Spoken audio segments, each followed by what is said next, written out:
Tammy and Alan Duval glow with health, wealth, and happiness. If you looked at Alan, he looked rich. She was very attractive. I mean, she could fix herself up to be a knockout. But sometimes marital bliss is merely superficial.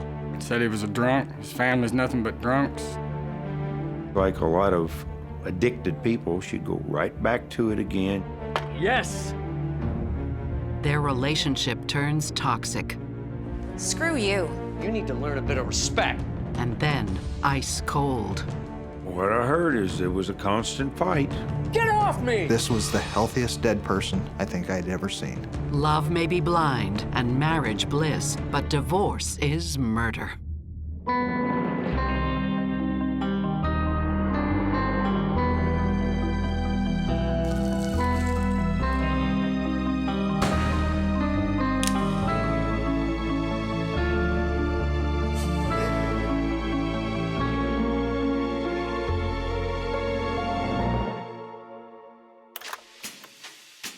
In the small Bible Belt town of Columbus, Indiana, 47-year-old divorcee and nurse's aide Tammy Engelman is a big fish in a small pond.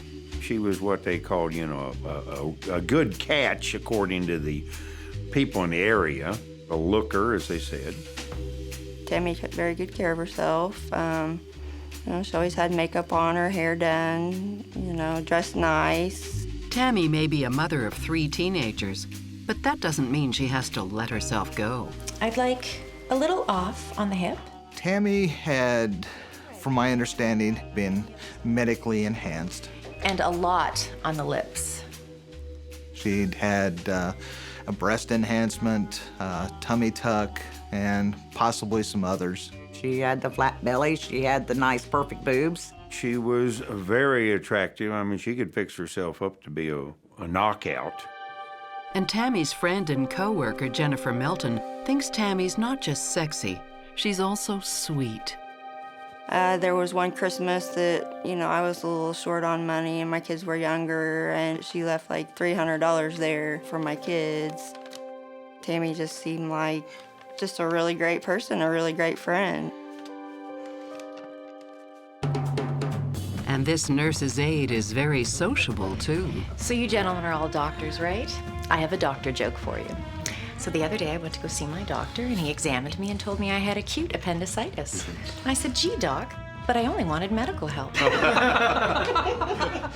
girls, come on. Still, there's something missing in Tammy's life, and that's love. I got it. Oh, I'm so sorry. Oh. Until Tammy's friend Jennifer introduces her to 55-year-old former Navy SEAL, Alan Duval. This is Alan. Hello, Alan. Hello? Nice to meet you. Nice to meet you. What's your name? Tammy. Tammy. That's a lovely name. Can I get you a drink? Well, I've already had 3 glasses. Well, what's your limit? Should we find out? I thought they had kind of matching personalities, being, Tammy and Alan both were just very friendly, very outgoing, very, very nice people. He's probably about 6'2", 6'3", 220, tanned all over. He was a sun god. He was healthy. We wouldn't think he was as old as he was. And he took care of himself. He was the type of guy, when he walked in the room, you turn around and you noticed him. Alan's biggest strength was his confidence. He carried himself very well, and when you met him, he made you smile. He made you feel good about yourself, and that tells a lot about someone. Alan, too, is divorced and unattached. Alan hadn't dated in a while, and I think he was lonely, and he really was looking for some companionship, someone that connected with him, and he found that in Tammy. Beyond his looks and charm, there's something else that Alan has to offer. If you looked at Alan, he looked rich. And the way he carried himself, the clothes he wore, the jewelry he wore, he looked rich. Waiter, could I get a bottle of your finest champagne at our table, please? I believe Tammy thought Alan may have had some sort of bank account, bankroll, however you'd like to put that.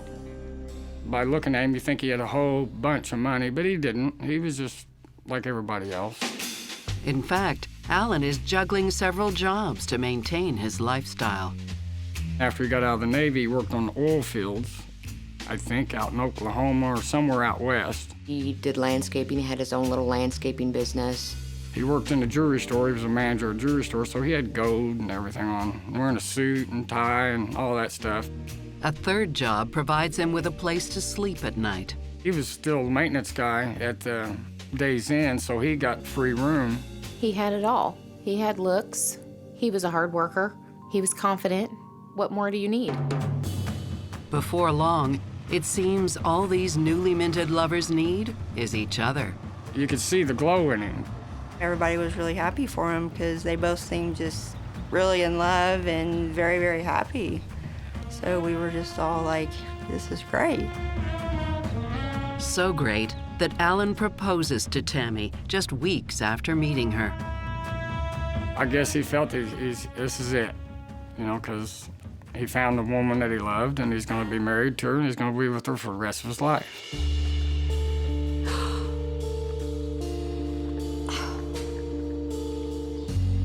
I couldn't believe that Alan was engaged. So, William? Of course. Not that I didn't think that he could get engaged, but so quickly I was really surprised by that. Everyone thought that was really, really fast, but at the same time, you know, Alan and Tammy were both just starry-eyed, you know, smiling, and they were just madly in love. Psychotherapist Stacy Kaiser and forensic psychologist Brian Russell worry that this lightning-fast attraction might be a bit superficial. Tammy and Alan have come together with chemistry and attraction, and those are very strong lures to draw two people to one another. That said, it always worries me when I see things like that because it makes me wonder if there's any foundation below that. I think that 3 weeks of courting is way too short to make the right decision about whether they're right for you in the long run. You have to see that person in a myriad of different kinds of situations. You have to see them go through things that are hard, things that are fun, things that are easy. You have to see how they deal with their family, how they deal with just the public, waiters and waitresses at restaurants. You have to see how they deal with money. And money, or the lack of it, will start to spoil the party. For years, Tammy has indulged her kids. Mom, buy me this. Okay. Mom, I want that coat. Okay. But now she's putting her needs before theirs. When they got older and they started realizing that, you know, Mom wasn't going to pay for the orthodontist and Mom wasn't going to pay for the wisdom teeth, she'd go, well, I don't have the money for it. Okay, Al and I are going away for the weekend, so here's $20. Mom, I love you. you have to be kidding me. See you later. Okay, sweetheart, I have a surprise for you. Look at this. There's also the matter of their honeymoon. It's Hawaii. Yeah, it looks looks expensive. Alan, you mean it looks beautiful. And this comes with it. She wanted a honeymoon, and she wanted to go to Hawaii, and he said, we can't afford that. All right, I guess we're going. And I knew Alan didn't have nothing. I mean, he's got stuff, but he wasn't rich or anything like that. That doesn't stop them from doing it anyway, on Tammy's line of credit. With her taking him to Hawaii, making him feel like a king, she bought him all kinds of jewelry and did him all up over there, you know. And she had no limit on buying jewelry. They had a really good time. It was a wonderful honeymoon. But when the honeymoon is over, it's really over. Is that the check? She's griping about not having the money and wanting to get money that she had spent on him in Hawaii. She was wanting that money back. Tammy also encourages Alan to move out of the motel and into a new home with her. It's perfect. Yeah, it's a great house. Oh, sweetheart, I love it. She was looking to really attain that level that she expected her life to be on. She wanted to live in a bigger home, in a better neighborhood. I don't know, you know, I'm not sure. Alan. The only way it could get a home is if he was part of it. She couldn't have been able to do it by herself, and she knew that. Well, if you really, really want it. He knew it was over his means, it was over her means. They both knew it, but he did it for her. Buying a house is a dream come true for Tammy, and Alan goes along with it. But Tammy's youngest daughter, Allison, the last of the children to leave the nest, is less than pleased. And I think she was a little resentful that there was a man in the house, you know, taking away some of her mother's attention. Allison, come celebrate with us. Hey, come on. Your mom loves it. Who cares what my mom loves? Allison's not the only resentful one. After such a short courtship, Tammy's still discovering Alan's habits, and one of those is booze. I don't think that Tammy liked the fact that Alan drank at all. This is a man who drank very often. Every time I seen him, he had a beer in his hand. Did you remember to pick me up more beer? Do you think maybe you could lay off a little bit this week? I get it. You forgot, didn't you? It's okay. Pick some up myself. Soon, Alan's drinking will be the least of their worries. You can't tell me what to do. Get out of my mom's house. It just wasn't a good situation.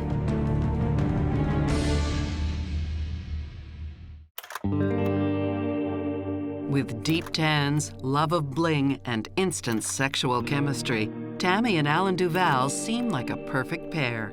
But shortly after the wedding, Alan's already venting to his neighbor Jennifer on a regular basis. Yeah, I brought a few friends. Alan would come over a lot just by himself, just to sit out back on the patio and drink a beer. How are things? You know, things could be better. It could be a lot better.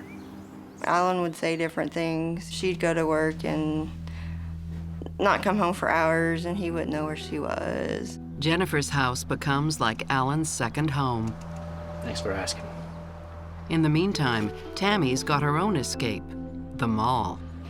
Tammy was what I guess you would have to say a spendaholic. She liked the idea that people catered her. People that paid attention to her. You know, they could sell her anything. Oh, thank you, darling. Oh, you know me so well. Keep them coming. All they had to do is say, oh, you should be a model. Oh, you are so beautiful. You know, you are the type of person that can wear this. And she would buy clothes she never wore. She'd just buy, and it meant nothing to her. Early on in a relationship, everyone puts their best foot forward. What becomes hard when people move so quickly into a serious relationship is the real self hasn't fully come out yet. And so you don't really know who you're marrying. Had they given themselves the time to get to know one another, one of two things may have happened. They may have actually built a much more solid foundation that would have made me more optimistic about the long-term chance for their relationship, or they might have found things out about each other that would have caused them to sort of put the brakes on it. Tammy even maintains her own secret bank account, but it's not enough to cover her mounting debt. And Alan's just about had enough. Well, her deal was if a bill came in the mail, she would take the bill and she would throw it inside this cupboard and not open it. And to her, out of sight was out of mind. And as far as she's concerned, it was taken care of. He was paying a lot of those payments, yes, but if she was left to paying them, no, they didn't get paid. Wait till you see the great things I got. Oh, Yeah, Tammy, we need to talk about that. you're gonna love it. She'd get under control for a little bit, and then she'd go right back to it again. You'd get everything paid off under control. She'd turn right around and start over again. I mean, sweetheart, look at this. It's beautiful. Adding more stress to this relationship is Tammy's daughter, Allison. Hi, darling. How are you? She made some statements about she didn't like him and he was lazy and didn't want to work. Whoa, what's up with you?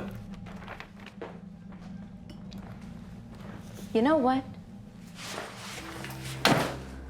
Me and my mom were better off without you. All right, two things. You don't talk to me like that, young lady, okay? And you need to learn a bit of respect. Okay, okay. You know what? This isn't the time. We can talk about this later, okay? Come on. Sorry.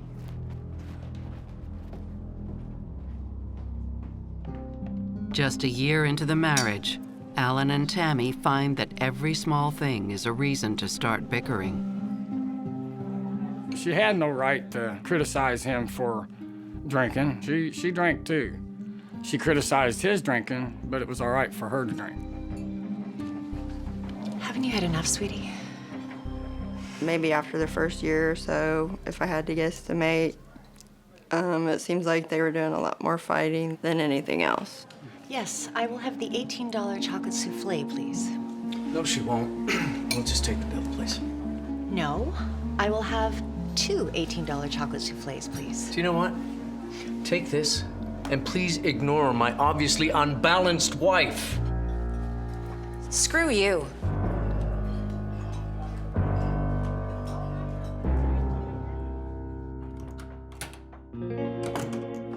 Ever hopeful, Alan tries to repair the relationship. Love does some weird things, I guess. He would have done anything for her. And he did do anything for her. Perhaps he's sticking around for another reason. The promise of financial salvation. Her dad was a pretty good-sized farmer. Tammy, from what I understand, had Alan believing that she was going to receive a lot of money, and Alan stayed around because he thought that, hey, if something happens on Tammy's side, she's going to inherit a bunch of land, property. I mean, I've heard figures all the way up to $6 million for property in the farmland. It's hardly a solid foundation for a lasting marriage. There you go, Mr. Rydell, a spanking new Making glass matters of worse, water. Tammy catches the eye of the son of one of her patients, My pleasure. Your dad's one of my favorites. Harry Smith, an insurance salesman. We just started noticing this, strange car being at Tammy's house, a lot during the day, and then we'd see this, strange man coming in and out of, all times of the day and night. She said it was a guy from work and he was helping her do things. But I would tell Alan when he was there. I called him several different times and be like, hey, this guy is here. Alan told me, he says, I think it's her boyfriend. I really think she's seeing him. But I just don't know how big it is. May I help you? He's right to be suspicious. It's okay, I live here. The weather's stripping shot, so I'm just... Harry is doing a lot more than just selling her insurance. They were making out like teenage children, both in the hallways and in the parking lot. As Tammy's affair heats up, a war will be declared, and there will be casualties. Alan closed their joint bank account.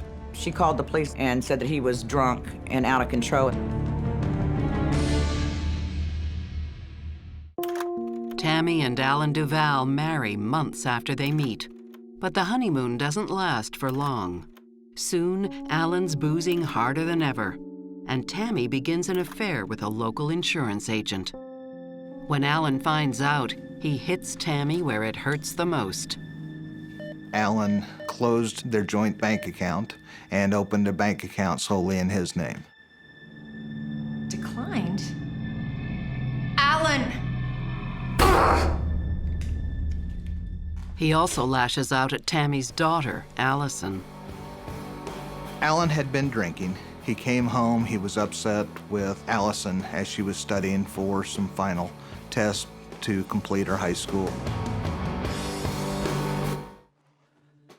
You're not gonna graduate if you keep this up. Mind your own business. Turn my music back on. No! Do your homework.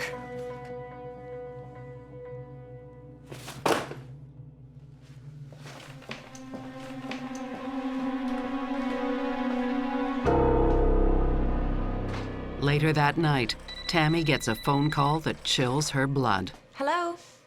Allison calls her mother to tell her some startling news. He what? Okay, just stay there. I'll be right over. There was an allegation that Alan had struck Allison. I need to speak with the police. She called the police on him and said that he was drunk and out of control. All right, let me ask you one last time. Did you hit her? No, officer, I did not. There was no physical indication that she had been struck. They could tell he wasn't being violent, and there was nobody had any marks on him. It was just a gentleman who had had too much to drink, so the officers made every effort they could to find a peaceful solution. All right, Mr. Duval, is there some place you can stay for the night? What do you mean? Just until things cool down. Yeah, okay. Sweetheart. That's what happened. Nobody went to jail. They just dropped it. But it was like Allie kind of instigated him because I really feel like Allison wanted him out of there. The police drop the case, but Tammy doesn't. And when Alan returns home the next day, she's already changed the locks. Ultimately, it was decided that Alan was going to move out, and Tammy was telling other people that this was going to lead to their separation and divorce. Okay, I can see you in there, all right? Tammy! Go to hell!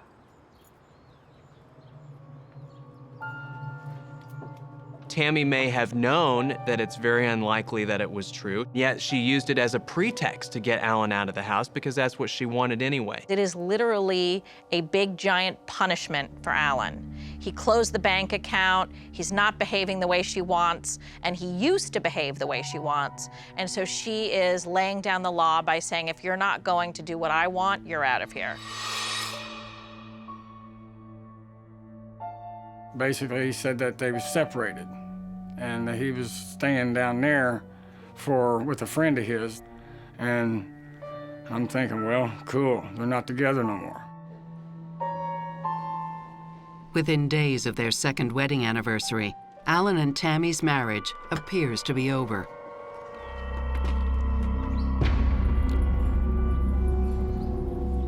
Alan had come home, apparently, to mow the grass. Hey! This is while they had been separated. Tammy was bringing this guy home when Alan was living somewhere else. Well, ma'am, maybe we should. I hope. Shut it! Shut your mouth. I know who you are. Alan, calm down. This is my house and this is my wife. Get in the house. Alan, calm down. Don't touch me. Alan, all right, go get home. off. Get off me. Go home. Tammy had to restrain Alan from going into the house and escorted him off the property.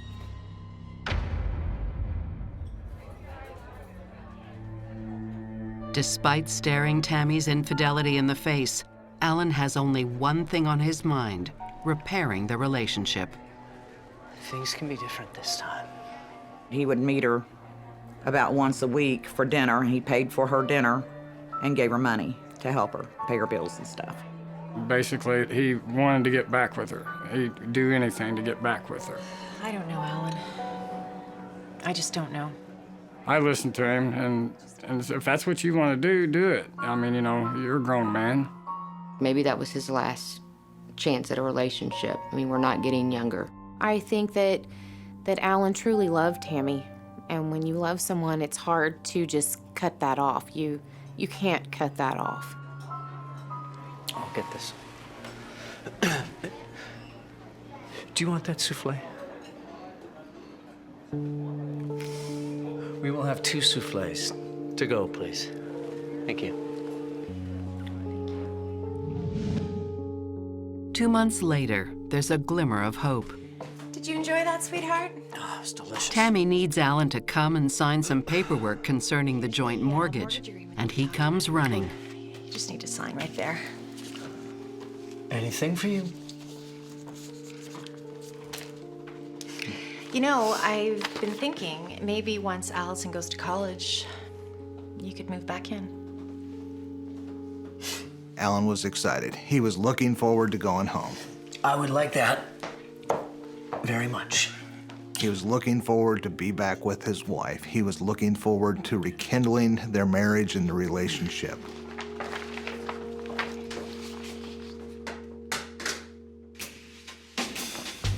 It's a sweltering day in late August 2007 when Alan and Tammy meet for a reunion dinner. That day was a typical Southern Indiana summertime day. Tammy had prepared what she called a light summer dinner for the two of them. It's all for you. Sit yourself down. And a special treat. Suddenly there was beer there. There was Long Island iced tea. So he was in heaven. He was back home, and she was allowing him to drink. Well, aren't I a lucky man? Tammy tops off a delicious spread with her dirt pudding, a mix of whipped cream, chocolate pudding, and crushed cookies. What is it, sweetheart? I feel hot. Really? Do you want me to go get you some water or an aspirin? Nah, I'm okay. I'm just gonna sit here. You sure? You just want to find a way to stay over, you little rascal. She said that she was encouraging Alan to go home, and he said he would later. And he was drinking. He was drinking quite heavily. Alan, you need to go home. I'll go home when I need to. No, Alan, you need to go home. It's my house, okay? I'll go home when I want. Frustrated, Tammy retreats to the living room to watch TV. When she realized it was time for her to go to bed, Alan was still out there. Hours pass before Tammy wakes up for work. She said she looked out the window and realized Alan's truck was still there. This second lease on love is about to turn lethal. She just knew that something was wrong. Alan! I was like in shock. Alan! I thought I was dreaming, but it was true.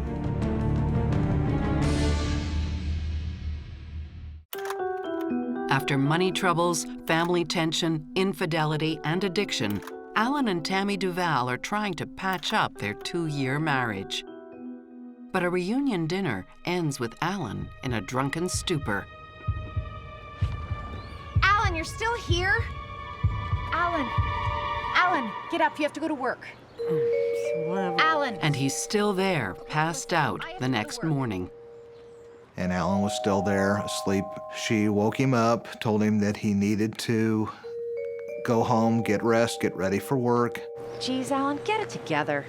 Alan apparently just said, "I'll take care of it."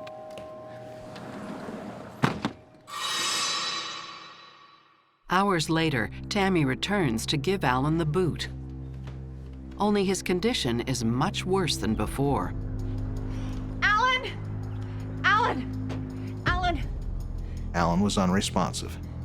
Baby, wake up. Alan! She'd called 911 and summoned an ambulance. Hello, I need some help. They asked her if she was familiar with CPR. She said she was. Yeah, I'm a nurse. I'll try. Hold on. She put the phone down, Okay, baby. Hold on. and they could kind of hear grunts or groans. He's too heavy. I can't lift him. And they said, "Okay, officers are on the way, and the ambulance will be there in just a few moments." But by the time paramedics arrive, it's far too late for CPR.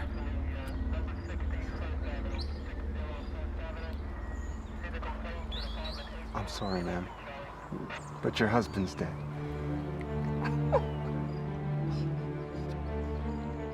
I went out in my backyard and kind of peeked over the fence, and they had covered him up, but he was sitting in a lawn chair, dead. The cause of Alan's death seems clear: a deadly cocktail of heat and booze.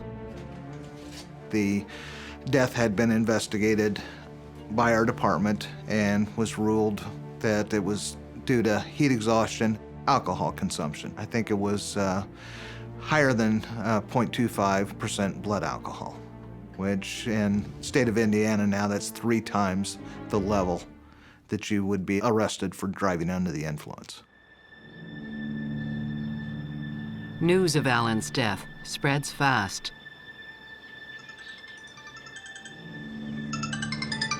My husband and I, we were sleeping, and the phone rang. Who in the world could be calling this time of morning? Hi, Zila. It's Tammy. Listen, I don't know how to tell you this, but Alan's dead. I was like in shock. I thought, what did she do? What is this? I thought I was dreaming. But it was true. And she said, And listen, if you want to see him, you need to come up before the cremation. And I'm thinking, cremated? We didn't even know he was dead. Family and friends are puzzled by this hasty decision.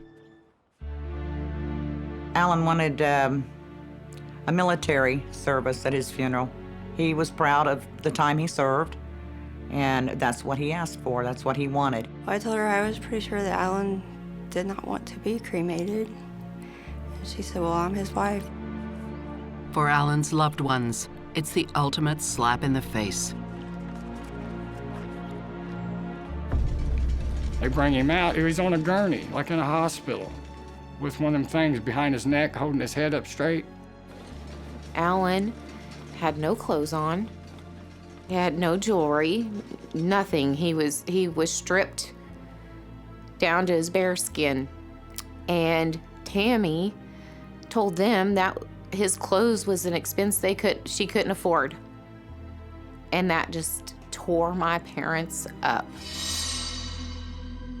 Some people might look at this and say, well, maybe there was a cost factor involved. Maybe she didn't really love him that much, didn't really want to reconcile, and now that he's gone, she wants to save money. However, Alan was a veteran. He could have had his funeral paid for completely, whichever way he had it, cremation or traditional burial, by the government. And so cost would not have been a factor here. Tammy is all about Tammy. She doesn't really have a lot of regard for what other people feel. She sort of does what it is that she feels like doing and doesn't worry about anyone else being upset. The planned cremation raises eyebrows, and so does the coroner's report. Alan is a hardened drinker with a high tolerance for alcohol. This is a man that is used to having a few beers every day. Yes. Oh, come on, come on. That could hold liquor really well. I'm gonna show you how we used to do it in the Army. Huh? It does not make any sense how Alan could die of alcohol poisoning or drink himself to death when this is a professional drinker. Observe. How's that? Oh, chest to the ground, soldier! Beverage break. Alan's family and friends press for more details on the cause of his death. I asked to talk to the police detectives. I said, what did the autopsy show? He says, we don't do autopsies on alcohol poisoning. I told him he didn't have enough alcohol in that town to kill that man. I said, there's no way possible. Mark Crookton is the on-call detective that weekend. They expressed their concern that Alan was a big drinker, but would not die from just drinking. Suspecting foul play, Crookton has the cremation postponed. I went to the mortuary and asked them if I could examine the body, and they were cooperative. Been a police officer for a long time. I'd seen a lot of people die, but this was the healthiest dead person I think I'd ever seen. And with that information, I requested an autopsy be conducted. Meanwhile, Tammy bows to public pressure and holds a memorial for Alan. There was an urn up there, but it was empty. His body was actually still downstairs being looked at. 3 weeks after the memorial, the autopsy results are in. Alan's friends and relatives were right to be suspicious. It wasn't the alcohol that killed Alan. He had almost 80 times the therapeutic level of a muscle relaxant in his system, and he had close to 100 times the lethal amount of an opiate. More specifically, morphine. She made the statement Alan had actually killed himself.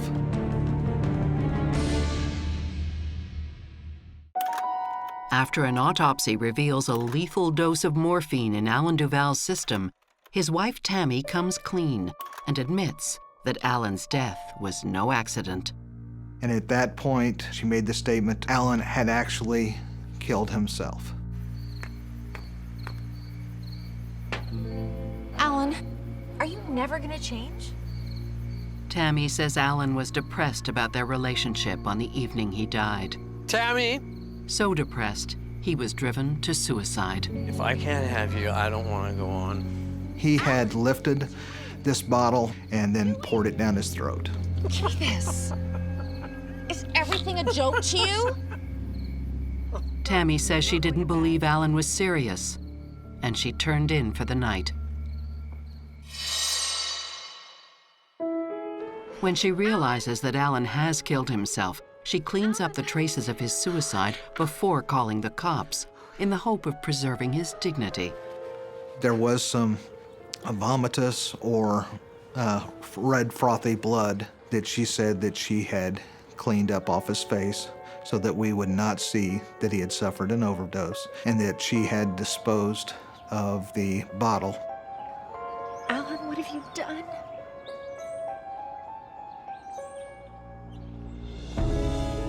Guys tend to use firearms, especially a guy like Alan who was familiar with firearms from his military service days.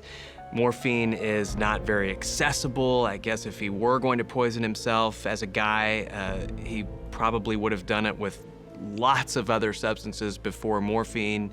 So I'm just not buying this at all. Something about Tammy's story doesn't sit right with Detective Crookton. Tammy claimed she exchanged words with Alan hours after he ingested the morphine. But that's impossible, because Alan would have died the moment he took it. It was a very high concentrate morphine solution, and the dosage was 1/4 of a drop. It probably turned his heart off like a switch. Family and friends have their own doubts.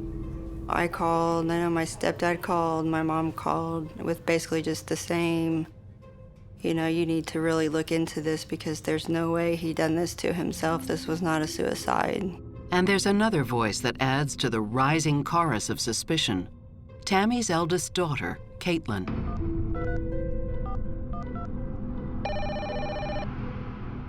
We received another phone call, and this was from Tammy's daughter and her husband. And they indicated to the front desk officer that they were concerned that Tammy had killed her husband. I'm sure it was very hard for her, but at the same time, I mean, she just knew that she had to say something. Caitlin tells police that her mother had a particular interest in TV crime shows. She was big into crime scene movies and said that she had just figured out the easiest way to kill somebody was wait till the weekend and get an on-call detective who had other things to do, that you would poison somebody, and then you would ask for immediate cremation before they had a autopsy. The police think she did it, the neighbors think she did it, even her daughter thinks she did it. But there's no hard evidence to support a murder charge. I was at a dead end at that point.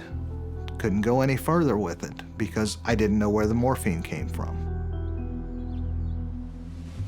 As the investigation stalls, Tammy moves on and decides to sell the house. It wasn't very long after Alan died that she got rid of it, because now he's dead, she can sell it. But the sale is not enough to keep her afloat. Can't wait to get it home and try Tammy's it all on. bank balance is dwindling. Thank you. And with the homicide investigation still active, Alan's life insurance will not pay out. Oh, that can't be. Try it again. So she calls Detective Crookton and asks about the progress of the investigation. Detective Cruchin, please. One of my best assets throughout this investigation was Tammy herself. Detective Cruchin. Hi there, it's Tammy Duval. Hi, Mrs. Duval. How are you? So she explained to me she had an insurance policy and the insurance company wasn't paying. Detective Crookton takes the opportunity to dig a little deeper into Tammy's past.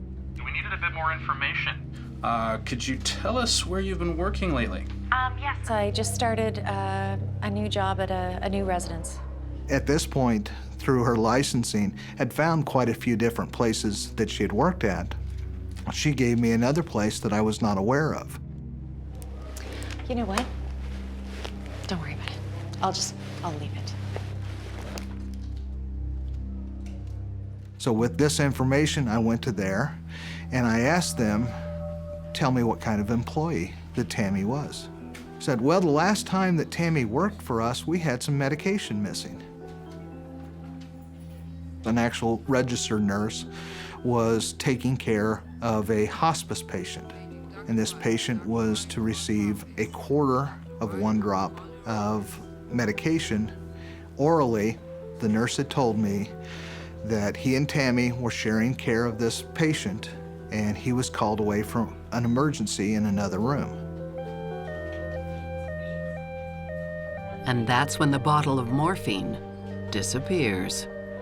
Nobody had seen it. Nobody had any idea what happened to it. And the director of nursing sat down and said, well, to kind of protect you, we're just going to indicate that the medication was spilled. As for the muscle relaxants that were also found in Alan's system, they were even easier to come by. Zilla had kind of relayed to me some of the medical issues that she has. Zilla had so many of these muscle relaxants, they were just stacked around the home like candy. I think she ended up with about 200 of them or so. I don't really know the amount. 3 years after Alan's death, Tammy is dating a new boyfriend in Indiana. She has no idea that one casual phone call has given the detectives the lead they need to wrap up the case. What is this? Detective Crucian, what are you doing here? Tammy DeVal, you're under arrest for the murder of your husband. What? No! Tammy's not only charged with murder, she's charged with insurance fraud and obstruction of justice. Please. I wanted to be there, a fly on the wall, anything. I wanted to see her face. I was happy. I was happy that she finally got arrested. She'd been walking free for 3 years. And I thought they just forgot about it. Tammy's motive is one of the oldest in the book: money. That was no mortgage document that Tammy had Alan sign 1 month before his death. Allison said, you're not going to believe this. Mom bought Alan an insurance policy for $100,000. And I stopped and I looked at her and I said, she did what? At Tammy's trial, the whole lurid story is revealed.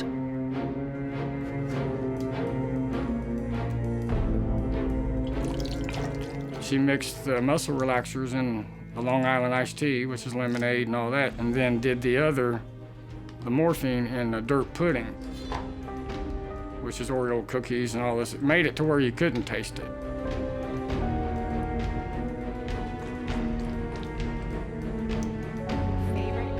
He probably drank enough of the muscle relaxant that it may have put him to sleep. Lucky man. And it may have left him incapable of moving. But the dose of morphine isn't quite high enough to finish the job. He could still breathe, his heart would still beat, he could still blink his eyes, and we believe that Tammy took this bottle of morphine sulfate, put it to his lips, and poured it down his throat.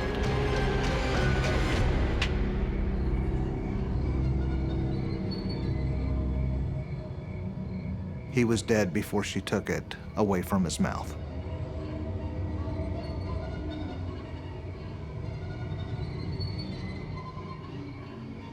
There's another skeleton in Tammy's closet.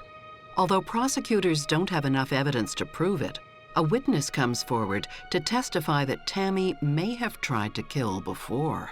She had had another boyfriend that she tried this to, only he took one bite and tasted something and threw it out and kicked her out the door. And then once all this came out, he was like, wow, that's what she was, that would have been me.